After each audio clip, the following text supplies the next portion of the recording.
All in Sports Network. We love sports. It is Tuesday, December 3rd, and we want to be the last ones to wish you a happy Thanksgiving and the first ones to wish you a very Merry Christmas this holiday season.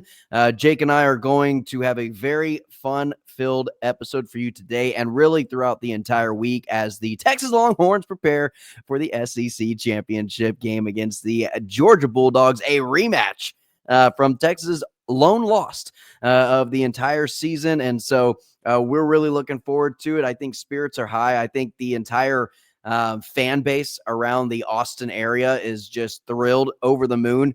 You do this on the back of winning at College Station against Texas A&M, who at the end of the day, Jake, according to the AP poll, Texas has still yet to beat a ranked opponent all season long. Man, went through the entire season of not beating a ranked opponent. One of the weakest schedules out there, especially cap it off with Texas A&M there.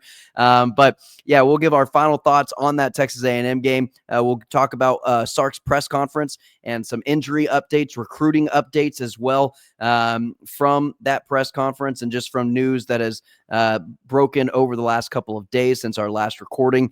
And then just kind of a synopsis on Rivalry week this last weekend and give some final thoughts not only on the Texas A&M game, but on all of college football in week 14 as well as we approach conference championship weekend.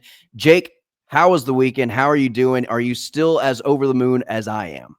Yes. I mean, my wallet got stolen on Friday and I could care less. So I'm going through that whole process. I have to go to the DMV again. And you didn't hear a peep about that Saturday night because I didn't even think to say anything about it. I was so over the moon. Yeah. I've watched this Texas A&M game about 5 times now. I've gone back and rewatched other games this season as well. Not the Texas-Georgia one yet. Didn't feel like watching one where Texas lost quite yet. Just kind of basking in the glow of doing something. And here's my thing is A&M's going to win a game in this series someday, right? More than likely. Texas, it'd be incredible. They might not go on a 100-year win streak though. But A&M can never get that back. They can never get the first after losing the last one and then getting the first one back at your home field because you bitched and cried and to get it at your home field. And then you not only get it at your home field, but then you get your first opportunity since you've joined the SEC 12 years ago to advance to the SEC title game. And all you got to do is beat the team that you have talked trash to for 12 years, despite hardly ever beating them. And you failed miserably. And quite frankly, lucky the scoreboard didn't show what a beatdown it was. And that is something they can never get back. And that'll be a night I remember. I mean, I've talked regularly about how OU is the primary rival of Texas. I stand by that. But that game meant more than the OU game this year. I will say that.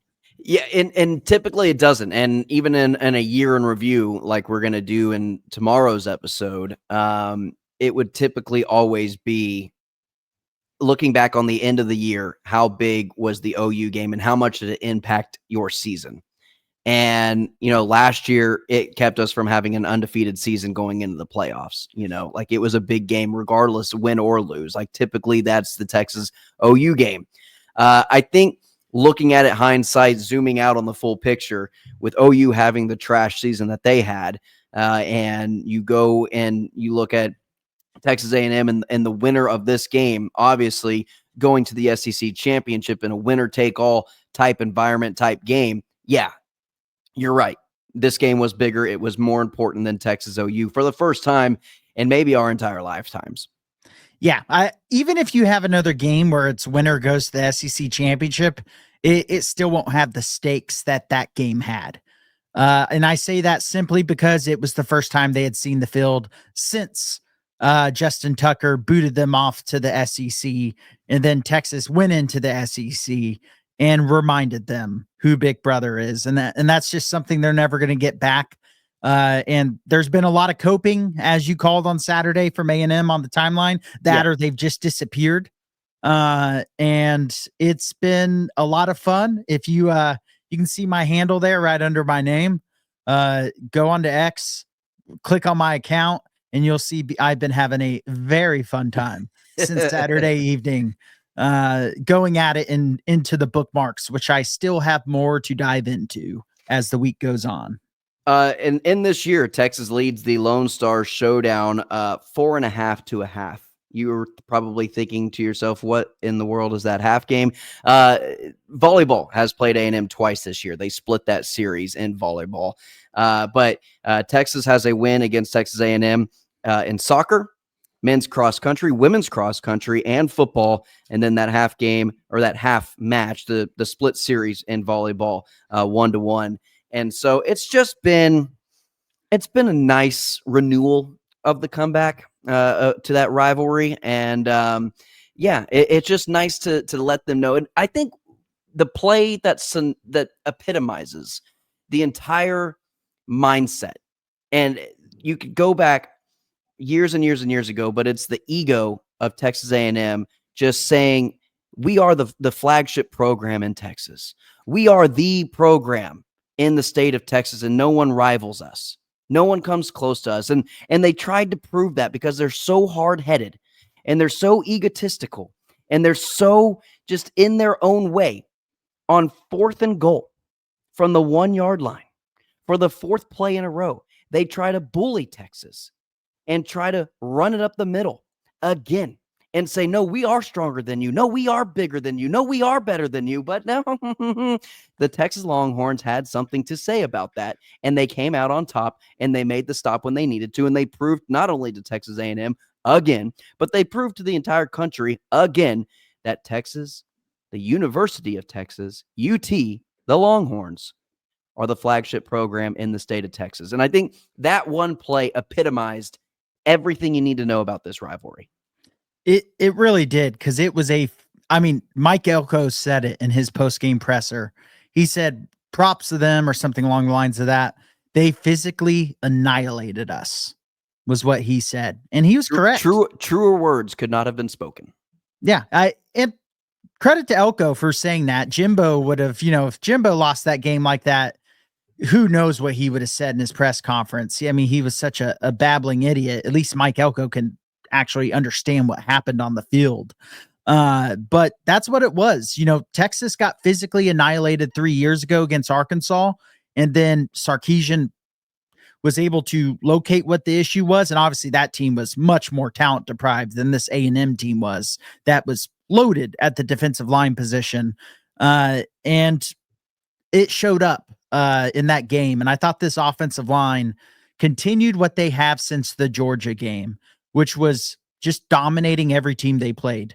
Ever since that Georgia game, the offensive line has just improved every week.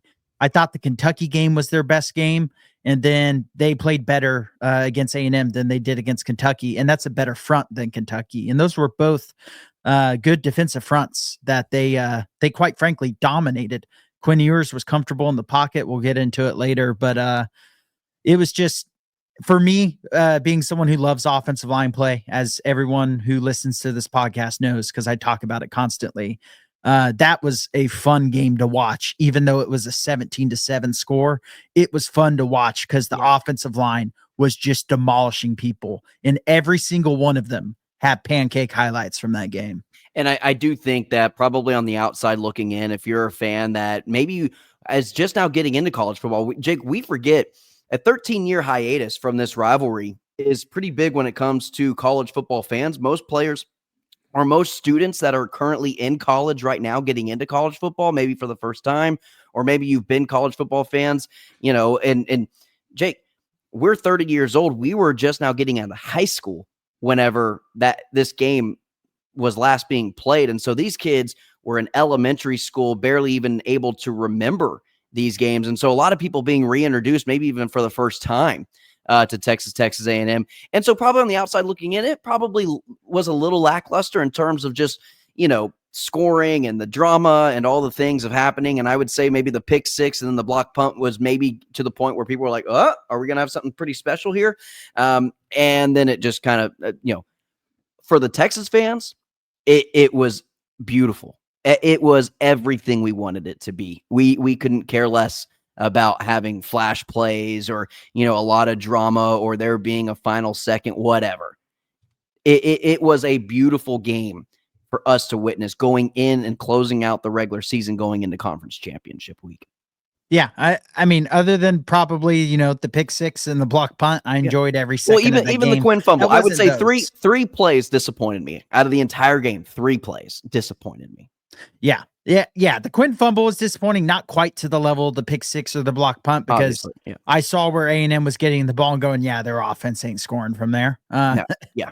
And but the other than the pick six and the punt return for me, and obviously the fumble, it was if those plays just didn't happen, and especially the 2 turnovers, and they just get 1 touchdown, 1 field goal, that game ends up feeling like almost damn near a perfect game from the Texas in that football scenario, team. you're looking at 27-0 victory for Texas, and in a it game that would would have had limited possessions too, Yes. especially in the second half. Exactly. Jake, let's go ahead. We'll finish and wrap up our final thoughts in terms of like specific plays that kind of stood out to us. Before we get going any further, I don't want us to forget the big recruiting news that came across the timeline over the weekend. Yeah, technically, neither of these are a positive thing. I promise positive news is on the way from everything I've been reading and listening to. But Mbachu, who we just celebrated committing to Texas 8 days ago, he has decommitted and flipped back to Florida. What was your favorite moment of the 8-day commitment, Tanner? Well, considering the Texas A&M game happened within the last 8 days, I'd probably say since he was committed to the Texas Longhorns, Texas beating Texas A&M.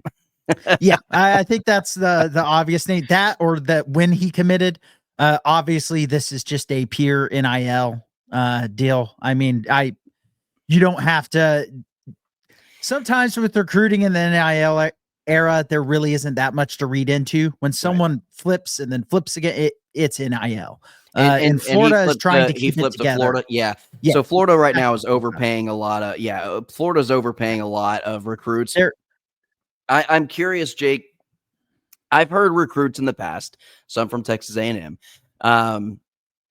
Denver Harris, say that you can get you can go get the bag at whoever's going to offer you the most, and then you transfer to go play at the school you want to go play for.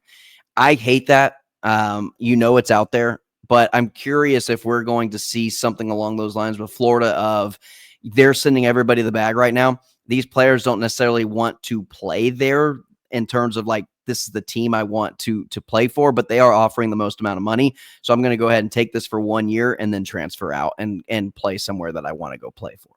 I think with Florida specifically, it kind of makes sense to say that, because what Florida's doing right now is they thought they were going to fire Napier, right? Like everyone thought that was the deal. Well, then Florida ended the season really strong. And now Florida's like, well, maybe he's the guy. I don't think they're bought in, but you can't fire him after how they ended this season when expectations weren't good to begin with. I mean, I thought firing him would have been a little silly anyways, because he hasn't been there that long. And so now all of a sudden they're going, well, crap. We said that we were going to fire our coach and our recruiting class started tanking. And so let's dump money and pay 5-star money for some of these 4, and 3-star players and keep the class together so we keep momentum. Yeah. And if you're a player, you go, okay, well, I'll take the bag and play for you. And if the coach gets fired, I'm gone. Yep. And exactly. I do understand it, but Texas isn't going to match an offer for a 4-star player. Yes, at a position of need, but Mbachu wasn't going to come in and play next year. Like, that's just not the case, especially with D tackles. I mean, unless you're a really special prospect, you're not going to be playing as a true freshman, especially at Texas, and especially in the transfer portal era. And that's where things really get murky, is if you're Texas, why would you spend that much NIL money on someone who's going to come in and probably not play for 2 to 3 years when you can probably take that money, go into the portal and pick someone else up? And then the other news was John Mills, a 3-star offensive tackle. He decommitted and flipped to Washington. This was pretty expected from Texas insiders. Texas is fine here. They have, I believe, 4 other offensive line commitments, and they are still pursuing Michael Fasusi, and there are rumblings that Fasusi is not going to go to Oklahoma and he will go to A&M or Texas. Mm. Now, remember, the only thing I've heard is Gooseby coming in and playing so well might have hurt the recruitment, because Fasusi goes, well, I'm definitely not going to be able to play soon. But if a player's looking at it that way, he might not be fit. He may not be the Texas guy to begin with. Yeah. I completely agree with that, Jake. I think if you're getting a guy who's that mentally unsure and self-conscious about his play, then of not being able to start and not wanting to compete for a starting role, like you said, Texas may not fit for Texas's culture anyway, because these guys want to compete and they support one another. That's one thing that Sark mentioned in his press conference that we're going to get to here shortly anyway. So any other recruiting? Oh, in terms of defensive tackles, Jake, going back to Mbachu, there is another guy that Texas is strongly pursuing at defensive tackle. There are a few. One is I think it's Nick Marshall. His last name's Marshall. He's a current commit to Auburn, and then obviously the big fish that they are trying to take away from Kirby Smart, essentially, even though he's not committed there yet, out of Georgia, is the 5-star defensive tackle Justice Terry. This is one of those rare prospects where he probably would come in and play as a true freshman, especially when you look at, the need there at that position. With, last year, even though there was a lot of talk about Sweat and Murphy leaving, you knew you had Broughton and Collins still there, right, somewhat proven. You knew the potential there type players. You don't really have that this year.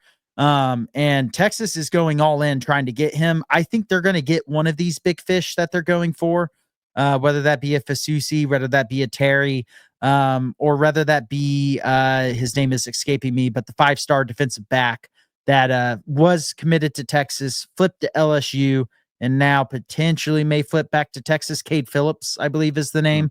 And so just be on the lookout. Early signing day is this week. We will definitely be covering what's going on there. I'm sure there's going to be maybe another decommit, possibly. It wouldn't surprise me in today's era. And then I'm sure Texas is going to get at least a couple flips and maybe get one of these big fish. And transfer portal is and then of course transfer portal. Yeah, you also have that option as well. So all right, Jake, let's go ahead and flipping back to the official final thoughts on Texas A&M. I know we spent some time earlier in the show, so we don't have to go too in detail on it, but some plays that stood out to you, Jake. Go ahead and just, I one that kind of, comes to mind and really kind of maybe changed the tide of how that game, the momentum of that game was going. Yeah, I'll just give two that and they were on the same drive, actually. It was the first scoring drive for Texas that really stood out to me on my rewatches of these were game-changing plays. And these are ones where I'm not going to name the touchdowns. I'm not going to name some of the more obvious, the 4th down stands and things like that. But the long run by Quinn on the 3rd and 10, not only because, the hurt ankle, but also that was perfect pocket presence. That was when you could tell in that first half Quinn was on, at least right then. And that kind of flipped momentum. And then right after that, 2nd down and 14, and you go, oh no, the Texas drive's about to stall. They shot themselves in the foot on 1st down, 2nd and long, and then Trey Wisner just gets a 1st down on a run play on 2nd and 14. I thought those were big time momentum plays, and it led to that first touchdown from Arch Manning. Yeah, one play that really stood out to me that's kind of getting overlooked in my opinion is the Michael Taft interception. 2nd drive of the game, A&M moving the ball down the field again. Remember, on the 1st drive of the game, they moved the ball down the field fairly efficiently, got down to the 15-yard line, turnover on downs, elected to try to go for it on 4th and 1. Again, another run up the middle that did not work because their ego got in their way and they tried to outmuscle Texas and couldn't do it. Instead of taking the field goal, turnover on downs on the opening drive of the game, that was big enough. But then they get the ball back again, and moving the ball down the field, a deep shot down the sideline, and Michael Taft comes up and picks it off. I think that play got a little overshadowed. That ended up being a touchdown scoring drive for Texas. So turning turnovers into points, another big one. And I know Steve Sarkisian loves it whenever the defense forces a turnover and the offense turns it into points. Yeah, that, and for Taft to get it, Taft could, which by the way, Taft can come back next year. Yeah, and I don't see why he wouldn't, to be 100% honest. Because he would get drafted now, probably higher than he would have ever thought.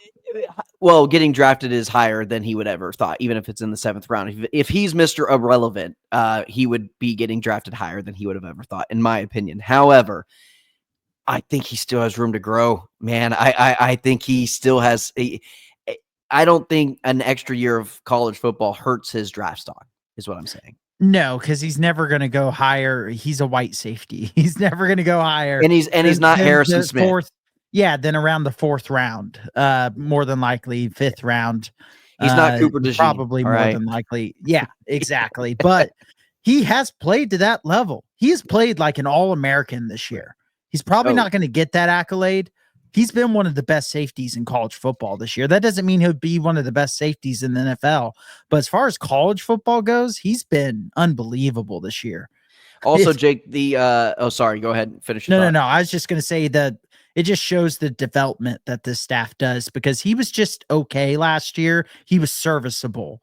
And people wanted him gone. The fan base wanted to not see Taft on the field anymore. He was kind of a joke, because it was like, oh, Taft got in. Oh, he made it. The player that I compared him to, just because, again, he was kind of the butt end of a joke, because he ended up being on the receiving end of a big play and always kind of happened to be right place, right time. But you saw him make more mistakes than you saw him do good things for the most part. He was Jeff Heath for the Dallas Cowboys. That was kind of the player I was like, oh, he's the Jeff Heath of the Texas Longhorns. No. He is more like the Ed Reed of the Texas Longhorns this year. Yeah, it's been insane how good he's been. And he's been by far one of my favorite players and one of the biggest surprises that I've seen for this team this year. Longhorn legend, Michael Taft. Without a question. To be a walk-on, to play at the level he has this year, to be a leader like he is, and just to be someone who is Texas. I mean, he is a Longhorn. Yeah. Through and through. I really hope he stays another year. Jake, another play we talked about in our immediate reaction show was the Gunnar Helm 3rd down catch from Quinn Ewers. That was just somehow, some way squeezed through 2 Texas A&M defenders. Good for a 1st down. Huge play, kept the ball moving. That started that kick drove one of the long drives that obviously ended. I think it was the pick 6 drive. But it was this was in the first half. This was a scoring drive. I thought it was in the second half. I thought it was second half. But on the rewatch, it wasn't. Okay. I thought it was later in the game. Drive. But so even a bigger play by Gunnar Helm then that ended in a touchdown. Yeah, this is the JFK magic bullet play. Because I have watched it. I have watched this play more times than I care to admit, and I still don't know how it got completed, quite frankly. Yeah. So that's how I am terming this play. It is the JFK magic bullet play. Love it. Because it had no business doing what it did.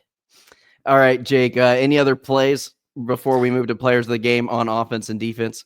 Yeah, the Broughton sack, it was in the second quarter. A&M was having another drive where they were getting a little rhythm. They were right about midfield, and then Broughton threw down Zune, who is the offensive lineman that talked smack at the start of the year, saying Texas can bring whatever they want to Kyle Field. They have no chance.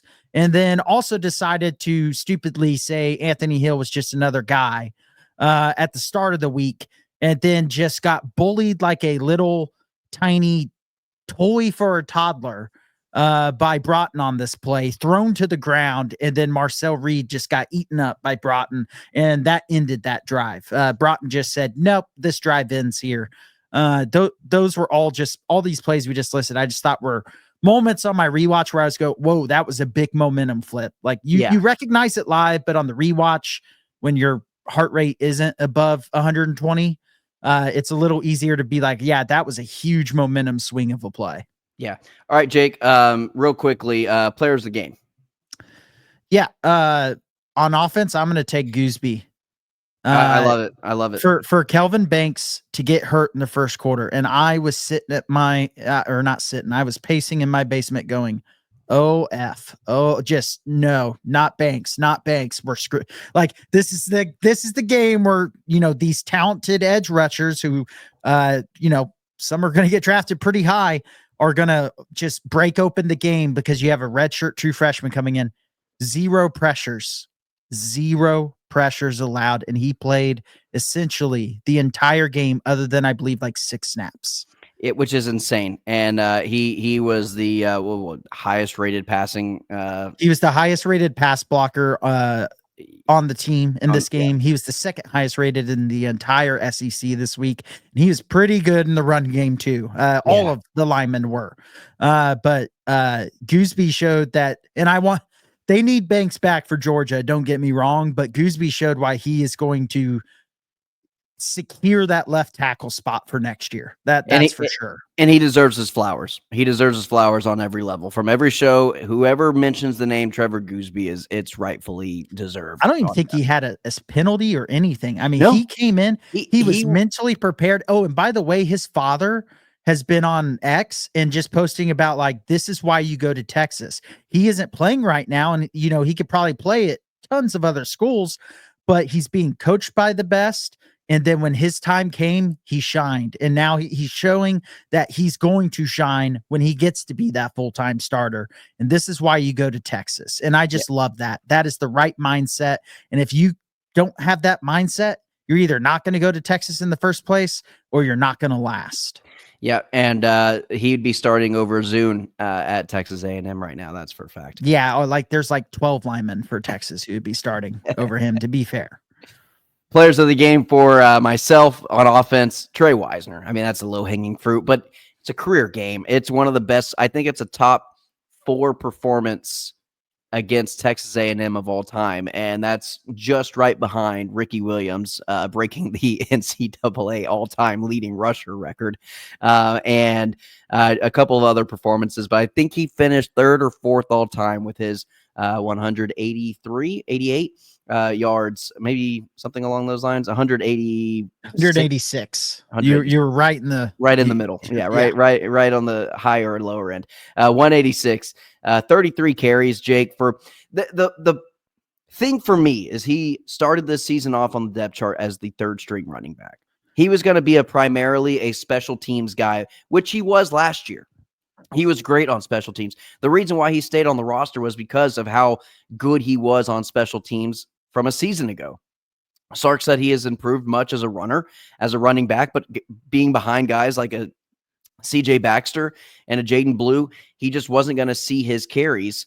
He'd have more of the Jared Gibson role this year of what we're seeing. For him to come in and then to see Jaden Blue kind of struggle, has a little bit of injury problems, has a little bit of carrying the ball problems in terms of fumbles.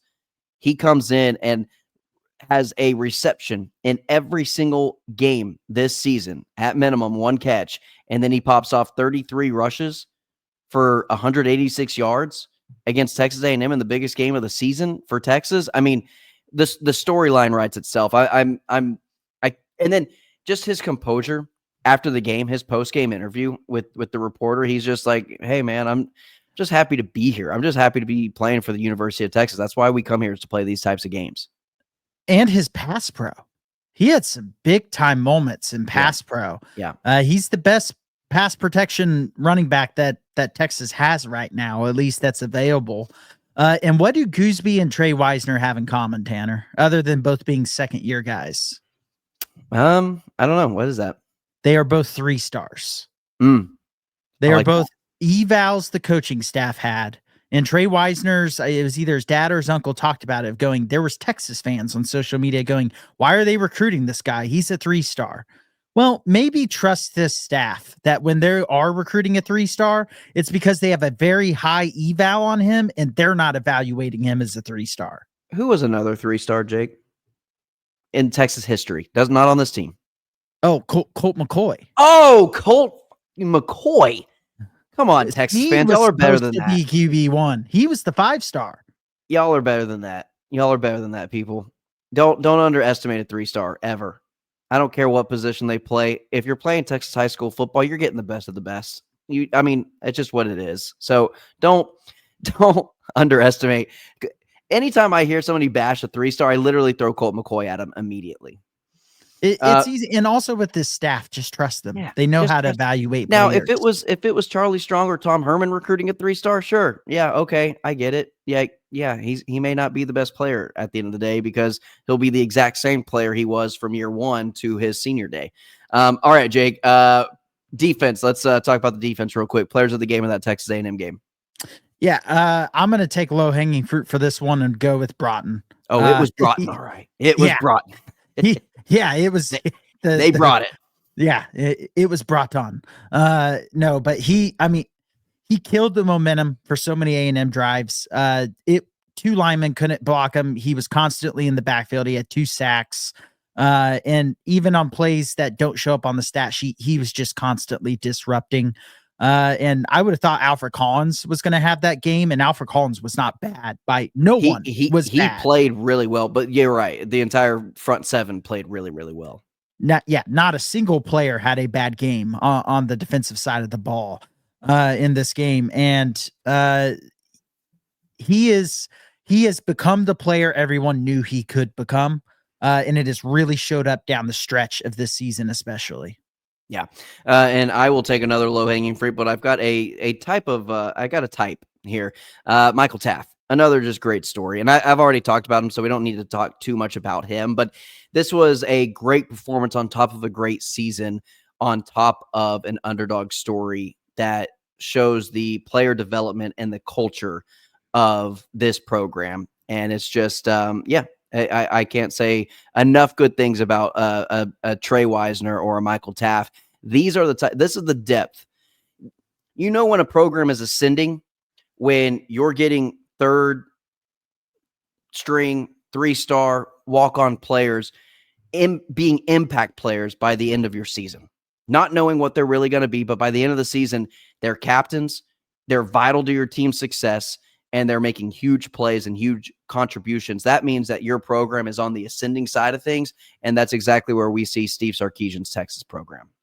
Yeah, and just real quick, because I know we're already running this. That's just how this week's going to be. From Texas A&M on, probably through the rest of college football season, it'll probably be a little over, way more over than 30 minutes. That's just what. But honorable mention, Leona Lafau. He led the team in tackles very quietly, but he just had a very good game, and he has been a really nice surprise this season. With coming, the staff was very high on him. It wasn't expected for him to do it right away. And then also Ethan Burke, not only the 4th down stop, but he was just excellent in this game. He was very noticeable every time he was on the field. I thought the staff did a really good job of rotating in the edges and always keeping someone fresh. The amount of depth. I mean, Texas just wore A&M down with depth in the trenches in this game. Is Texas the deepest team in the country? Ohio State and Oregon are the only 2 teams I would put in the same tier. And Ohio State has not played to that potential, but as if you just look at the depth, they are very deep, especially on defense. Have it. They're just not playing up to it. Yes. Oregon has it, and they've played up to it. I mean, they're undefeated. Yes, they've had games where they didn't look great, but they're undefeated. Texas had games where they didn't look great. But that's my point is sometimes you need the depth to carry the players that aren't playing up to the level in terms of beating the opponent the way you should beat them. It's the difference maker between having an upset or a couple of losses on your schedule compared to being a 1 loss to an undefeated team is that depth. That is the one notch that gets you above those tough games where you're not playing your A game or your starters aren't playing their A games. They're maybe playing their C games, but some of your depth players are stepping up and they're playing B+, A- games that elevates those teams up. And it's, to me, you don't see a Texas team have this kind of depth outside of your Mac Brown eras and your national championship contending eras without question. Yeah. I mean, QB play and depth are 2 of the top 3 most important things in college football, I would say, or just in football in general, Yeah. but especially college football. And Texas is pretty darn good in both of those. There's inconsistencies at QB play, but we'll get into Quinn a little bit later in what his career has been at Texas. But at the end of the day, Texas is in pretty good hands in 2 of the most important categories. Yeah, and then the third category we're getting into right now, and that would be coaching. Let's go ahead and talk about the Steve Sarkisian press conference, Jake. Just a couple of things before we get out of here for today's episode. Injury news. Quinn will be on a very similar practice schedule as we saw leading up to the Texas A&M game. He looked perfectly fine in the Texas A&M game. He had 2 bad plays. In my opinion, he had 2 bad plays. One was kind of a fluky, fumble where the defender was just wrapping him up, happened to hit the ball out of his hand. Does he need better ball security? Sure, he does. And then even Sarkisian touched on the tip pass for the interception. He said, look, the tip balls for Quinn have just been kind of unlucky. I don't know if he's just defending his quarterback. I don't know if that's something Quinn can work on. I don't know if it's a little bit of both, probably a little bit of both, keeping the ball up a little bit higher in terms of his release point. But that all being said, Quinn had 2 bad plays all game long. And so in terms of his progression, how he's preparing to go into the SEC championship game, I don't have a problem with. They're already familiar with this Georgia team as it is. So there's no reason to rush him into any type of rehabilitation on the practice field in terms of re-injuring that ankle or aggravating it. And then Kelvin Banks, a similar situation, Jake. Yeah. And just real quick on what you had mentioned with 2 bad plays on rewatch, it really was. It was 2 bad plays. He played a really excellent football game. And unfortunately, those two bad plays can lose you a game for sure. I'm not going to debate that. But I'm just saying he played a very nice football game. And actually that throw with Bond, which could be maybe what you would say a third bad play. After rewatching and seeing what some people who were watching film and breaking it down have said, it seems like that might have been just on Bond. And him and Bond just have not been on the same page. And for that's whatever something reason that needs to change because it happened earlier in the game too on the first possession. He thought Bond was going to run a streak route and Bond just didn't. And so that's been happening in other games too, especially when Bond probably hasn't been practicing much. I know he hasn't been on the injury report. He's very obviously still hobbled and still injured from that ankle/foot injury earlier in this season. And Jake, Steve Sarkisian also talked about the culture. I want you to kind of touch on that more so, but just how cool this culture is, the support that you see from this team. And again, it starts with the depth in terms of your lower tier guys are supporting the higher tier guys. The higher tier guys are uplifting the lower tier guys, and it's all he before me.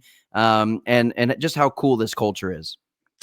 Yeah, I mean, that's why you saw a certain departure earlier in this season is because he wasn't representing this culture, and that's been very obvious from social media. And all you got to do is just go read CJ Baxter's Player Tribune.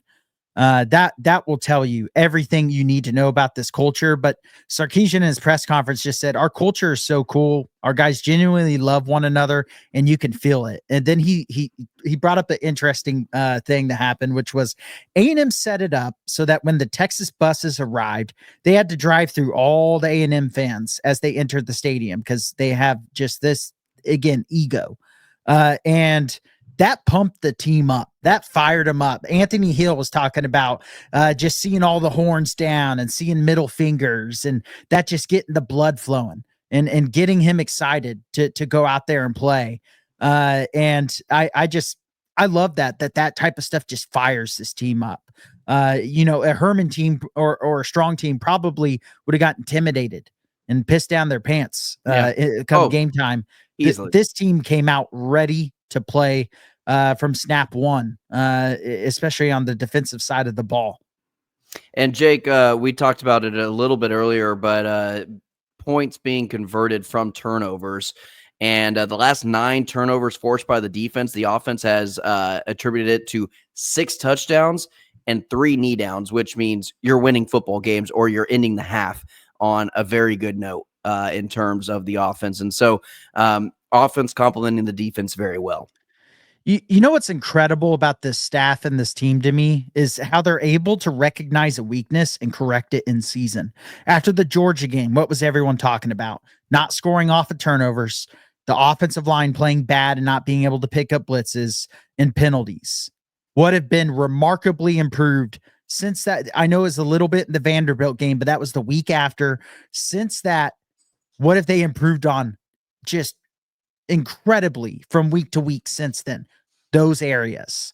And that's just one thing I love with this staff is it's not just the development in the off season, it's the development in season that really impresses me, because we've seen at the defensive tackle position. The defensive tackles are playing much better than they were at the start of the year. And especially depth guys moving in, like a Lowell, who's been very impactful, despite not us talking about him much or anyone talking about him much. He has really developed as the season has come along. Sadir Mitchell getting some snaps here and there, after not seeing any for a while.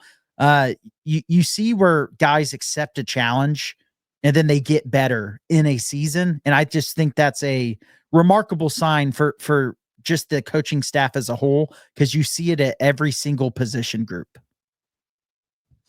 And Jake, let's go ahead and wrap up this episode from there, and we will continue this conversation tomorrow. And it is going to be a continual conversation really throughout this entire week. So be sure to like, share, subscribe.